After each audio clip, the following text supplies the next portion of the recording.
A sharp object got stuck in the head of one of the Tiprasa students while trying to cut the trees. His name is Roshan Debarma. This incident took place at Ramakrishna Mission Hostel of Amtali Vivek Nagar on Saturday. Wardens are the guardian of students in the hostel. They are responsible for taking care of the children and taught them the right path. But due to the negligence of the hostel warden, once again a student is injured. On Saturday, a sharp object got stuck in the head of one of the Tiprasa students while trying to cut the trees. His name is Roshan Debarma.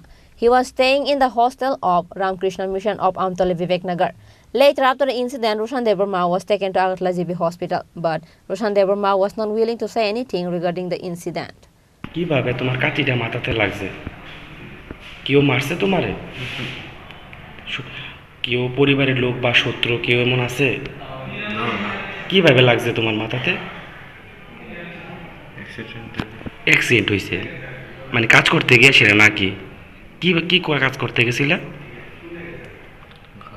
ঘাস কাটতে গেছিলে না? কোন জায়গাতে? হ্যাঁ বুঝছি না। আচ্ছা আচ্ছা, যে মানে এটা কি কাজ করতে গিয়ে অ্যাক্সিডেন্ট হয়েছে নাকি ইচ্ছা করে মারছে? অ্যাক্সিডেন্ট হয়েছে। যার হাতের থেকে লাগছে ওর নাম কি? কি রে ওর নাম? চিনো ওকে? তুমি নিশ্চয়ই, যেহেতু অ্যাক্সিডেন্ট হয়েছে কইতাছ, তাহলে নিশ্চয়ই তোমার বাড়ির লোক কেউ না। তো কি কারণে ভয় পাইতেছ কইতেছ না?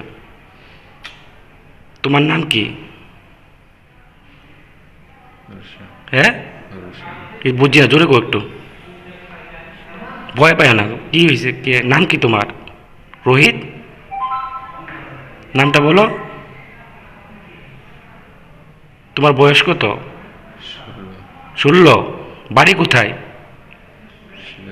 সিদাই মোহনপুর। তোমার বাবার নাম কি? হ্যাঁ জোরে বলো, ভয়ের কিচ্ছু নাই।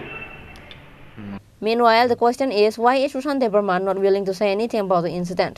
Is it true that he hurt himself while cutting the trees, or was he attacked by someone? Bureau Report, Chini Khorang.